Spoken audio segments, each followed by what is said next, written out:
Hi dear student, पिछली बार हमने हमारा जो चैप्टर था वो लॉज ऑफ मोशन कंसीडर किया था, एंट्रेंस एग्जाम के पॉइंट ऑफ व्यू से कंसीडर किया था। और आज हम हमारा न्यू चैप्टर स्टार्ट करने वाले हैं डियर स्टूडेंट, और 12th के बेसिस का चैप्टर है और इम्पोर्टेंट ऐसा चैप्टर है that is the electromagnetic induction. Hello dear student, मेरा नाम है महेंद्र और आप देख रहे हो हमारा YouTube चैनल इक्विनॉक्स फिजिक्स, जहाँ पे हम सिंपल फिजिक्स की टीचिंग करते हैं, यानी आपका क्या हो, सेटिस्फैक्शन हो। तो इलेक्ट्रोमैग्नेटिक इंडक्शन में this chapter is related to Faraday's laws, Lenz laws, self inductance, mutual inductance. तो इसमें सब है, लेकिन इसमें जो कॉमन जो पॉइंट है जिसपे फैराडेज लॉज रिलेटेड है वो है चेंज इन मैग्नेटिक फ्लक्स। वो क्या है? Change in magnetic flux. Okay, तो ये मैग्नेटिक फ्लक्स का कंसेप्ट कैसा है? This magnetic flux, concept of the magnetic flux is similar as that of the electric flux. हमने इलेक्ट्रोस्टैटिक चैप्टर में इलेक्ट्रिक फ्लक्स का कंसेप्ट हमने आपको सिखाया था, उसको समझाया था। तो सिमिलर कंसेप्ट है मैग्नेटिक फ्लक्स का भी, इलेक्ट्रिक फ्लक्स जैसा ही सिमिलर कंसेप्ट है। ओके, तो आज हम मैग्नेटिक फ्लक्स का कंसेप्ट क्या है, what is mean by magnetic flux, how this magnetic flux formula derive, उसके फॉर्मूला कैसे डिराइव करते हैं, और उसकी जो पॉइंट्स है, मैक्सिमम मैग्नेटिक फ्लक्स कब होगा, मिनिमम मैग्नेटिक फ्लक्स कब होगा, और उसका जो एंगल है वो हम आज आपको समझाने वाले हैं। बहुत इंपॉर्टेंट ऐसा कंसेप्ट है। ओके, तो मैग्नेटिक फ्लक्स, हमारा कंसेप्ट क्या है? Magnetic flux, magnetic flux. Okay, अब मैग्नेटिक फ्लक्स कंसेप्ट समझने के लिए मानो ये अगर हमारे अगर सरफेस एरिया है, ये सरफेस एरिया है। ओके, और ये surface area, this surface area is place in a magnetic field. ये जो है, ये सरफेस एरिया जो है, it is a place in a magnetic field. Magnetic field में प्लेस किया है। ये जो एरो जो है ये मैग्नेटिक फील्ड के है। ये जो एरो है, ये जो एरो है ये किसके है? That is the magnetic field की एरो है। ओके, ये जो एरो है it is the magnetic field. इसको हम बी से डिनोट करते हैं। B is a vector, B is a vector. Okay, अब ये सरफेस एरिया से हमें अगर मैग्नेटिक फ्लक्स अगर निकालना है तो हमें पहले स्मॉल सरफेस एरिया एलिमेंट के लिए मैग्नेटिक फ्लक्स निकालना पड़ेगा। तो उसके लिए हम यहां पे ऐसा smallest surface area element consider करते हैं, that is consider smallest surface area element, और वो सरफेस एरिया एलिमेंट जो है वो है डीए। वो जो सरफेस एरिया एलिमेंट हमने कंसीडर किया है वो क्या है? डीए। और surface area element it is a vector. Smallest surface area element क्या है? वेक्टर है, और उसकी जो डायरेक्शन रहेगी it is normal to the plane of surface area. It is normal to the plane of surface area. तो उसकी जो डायरेक्शन रहेगी वो डायरेक्शन रहेगी it is normal to the plane of surface area. ये हो गई डीए की डायरेक्शन। मैग्नीट्यूड क्या होगा? डीए का मैग्नीट्यूड यानी magnitude of the smallest surface area, यानी वो होगा मैग्नीट्यूड ऑफ डीए, और उसकी जो डायरेक्शन रहेगी दैट इज अ परपेंडिकुलर। उसकी जो डायरेक्शन रहेगी वो क्या रहेगी? परपेंडिकुलर रहेगी। और ये जो है, ये यारो यहां से जो यारो है ये होगा बी, ऐसा है ना, बी। तो ये होगा बी। ओके, ये होगा बी, ऐसा ऐसा ऐसा है, ऐसा। ये रेड एरो यानी यही एरो, जो रेड एरो है यही है। और इसका जो दोनों का जो एंगल है वो हम थीटा से डिनोट करते हैं। ये एरिया का ये डीए है ये DA है और ये B है, इसका जो एंगल है वो हमने थीटा से डिनोट किया है। ओके, तो magnetic flux through the small area element DA, it is given by that is D phi B, phi से डिनोट करते हैं, मैग्नेटिक फ्लक्स का सिंबल है D phi B, that is equal to B DA cos phi, B DA cos phi, phi की जगह हम theta लेते हैं, यहां भी फाई है, यहां भी क्या है, थीटा लेंगे। Okay, B DA cos theta, theta is the angle between DA and B, theta is the angle between DA and B, so B DA cos theta, और इसको हम ऐसे भी लिख सकते हैं D phi B, that is equal to B dot DA, it is equal to B dot DA, it is the dot product of two vector quantity, ध्यान में रखना है, it is the dot product of two vector quantity, that means dot product को हम क्या कहते हैं, scalar product कहते हैं, that is the scalar product of the two vector quantity, means जो मैग्नेटिक फ्लक्स जो है it is a scalar quantity. Magnetic flux कौन सी क्वांटिटी है, स्केलर क्वांटिटी है। ओके, और ये हो गया small surface area element DA का मैग्नेटिक फ्लक्स। अगर हमें होल सरफेस एरिया से अगर निकालना है, मानो यहाँ पे ये यस सरफेस एरिया है और होल सरफेस एरिया से हमें अगर मैग्नेटिक फ्लक्स अगर निकालना है, तो ये जो मैग्नेटिक फ्लक्स होगा होल सरफेस एरिया के लिए, that is the total magnetic flux phi B, that is equal to integration over the surface D phi B, that is equal to integration over the surface B dot DA, that is equal to integration over the surface B dot DA। ये होगा total surface area का magnetic flux. Okay, अब ये तो formula होगा magnetic flux का, होगा। अब मैग्नेटिक फ्लक्स मैक्सिमम कब रहेगा, मिनिमम कब रहेगा, वो ध्यान से देखना है डियर स्टूडेंट। बहुत कंफ्यूजन होता है, एंगल अगर 90 डिग्री है, 0 डिग्री है, तो इसमें बहुत सारा कंफ्यूजन होता है। ओके, तो magnetic flux, maximum magnetic flux कब आएगा, मैक्सिमम मैग्नेटिक फ्लक्स के लिए अब यहां पे हम आपको समझाते हैं। ये हमारा ऐसा स्मॉलेस्ट एरिया एलिमेंट था DA, और ये उसकी डायरेक्शन थी, ये हो गई DA की डायरेक्शन। ओके, और ये यहाँ पे ऐसा सरफेस था, उसका ये स्मॉलेस्ट सरफेस एरिया एलिमेंट हमने DA कंसीडर किया, ये DA है और ये DA की डायरेक्शन है। ओके, और इसमें ये जो था ये था B, ये क्या था, B था, B। ओके, उसके बाद ये था यहाँ पे थीटा, ये यहाँ पे क्या था, थीटा। अब देखिए, अगर B magnetic field is perpendicular to the plane of surface, ध्यान में रखना है, magnetic field is perpendicular to the plane of surface। अगर ये सरफेस को ऐसा परपेंडिकुलर होता है, ये सरफेस है ऐसा, ये सरफेस है, ये DA है।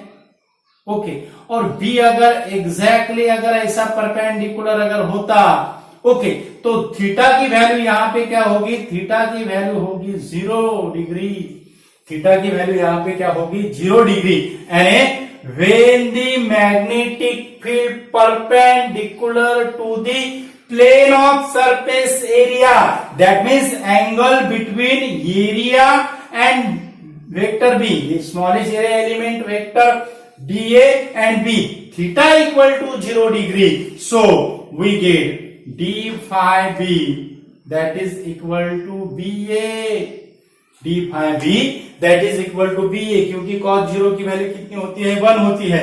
सो यहां पे ऐसा भी लिखते हैं हम, that is D five B that is equal to B perpendicular ये, बी परपेंडिकुलर ए, यानी ये कौन सा कंपोनेंट हो गया, ये हो गया परपेंडिकुलर कंपोनेंट। ये कौन सा कंपोनेंट हो गया, परपेंडिकुलर कंपोनेंट। ओके, अब मैक्सिमम फ्लक्स हमें कब मिलेगा, when we get the maximum magnetic flux, when the magnetic field perpendicular to the plane of surface area, plane of surface area. उसके बाद अगर ये बी अगर यहां पे ऐसा अगर होगा, यानी पैरेलल हो जाएगा, यानी ये अगर ये होगा सरफेस एरिया, ये होगा स्मॉल सरफेस एरिया डीए। अब ये जो बी है, ये इसकी डायरेक्शन है, ये इसकी डायरेक्शन है, डीए की डायरेक्शन हो गई। ओके, उसके बाद अगर बी अगर पैरेलल टू सरफेस एरिया है, यानी ये डायरेक्शन से पैरेलल अगर है, B is parallel to surface area, B is parallel to surface area, यानी दोनों का एंगल कितना होगा, 90 डिग्री का।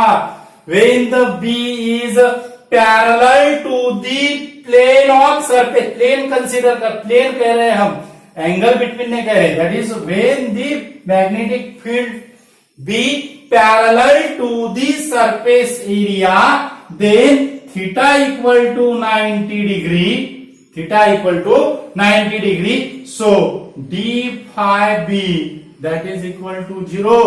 No magnetic flux passing through the surface area when the magnetic field is parallel to plane of surface area, parallel to plane of surface area. Okay, अब maximum magnetic flux कब होगा, when the magnetic field is perpendicular to the plane of surface area. That means magnetic flux is depends upon the three variables. One is magnetic field, second is surface area element, and third is position, that is the angle theta, that is the angle theta. क्योंकि जिसमें अगर angle अगर change हुआ तो magnetic flux की value भी क्या हो रही है, चेंज हो रही है, यानी it is also depends upon the angle theta, three variable से डिपेंड है। ओके, तो ये हो गया हमारा मैग्नेटिक फ्लक्स का, ये क्या हो गया हमारा मैग्नेटिक फ्लक्स का। और मैग्नेटिक फ्लक्स जो है, मैग्नेटिक फ्लक्स जो है वो मैग्नेटिक फ्लक्स कौन सी क्वांटिटी है, it is a scalar quantity, it is a scalar quantity. और उसका जो फॉर्मूला जो होगा, जनरल फॉर्मूला हम लिखते हैं, that is a B dot, यहाँ पे ऐसा भी लिखते हैं B A cos phi, okay, B A cos theta, B A cos theta, ये is the smallest area element यहाँ पे कंसीडर किया है, और फाइव को हमने मैग्नेटिक फ्लक्स कंसीडर किया है। तो बी ए कॉस थीटा, अब यहाँ पे it is a scalar quantity, और उसका जो यूनिट होगा एसआई यूनिट, वो होगा, एसआई यूनिट को फेमस नेम है, लेकिन it is equivalent to, that is the tesla metre square, tesla metre square, T metre square, tesla metre square, T metre square, and this tesla metre square is equivalent to weber, this tesla metre square is equivalent to weber, और इसका symbol जो है ये है WB से denote करता है। ये होगा एसआई यूनिट, ये क्या होगा, एसआई यूनिट। इसका जो सीजीएस जो यूनिट है, सीजीएस यूनिट है मैग्नेटिक फ्लक्स का, सीजीएस यूनिट है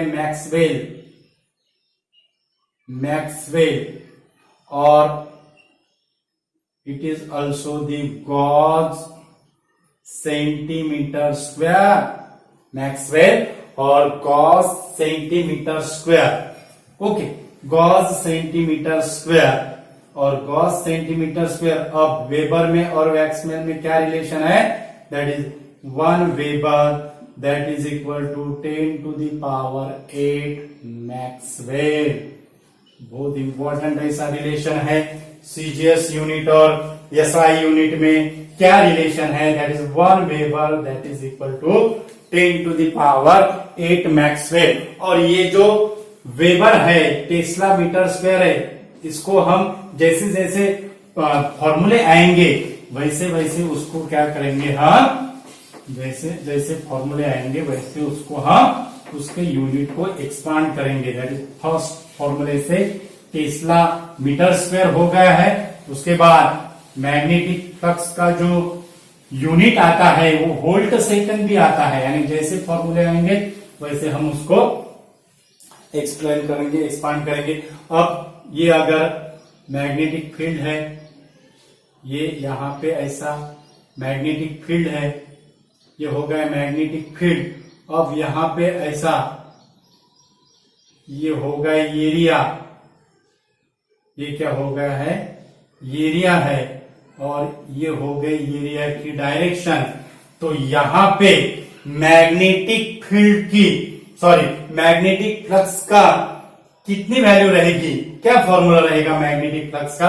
क्योंकि मैग्नेटिक फील्ड जो है it is a perpendicular to the plane of surface area. It is perpendicular to the plane of surface area means angle between B and A, angle between B and A is 0 degree.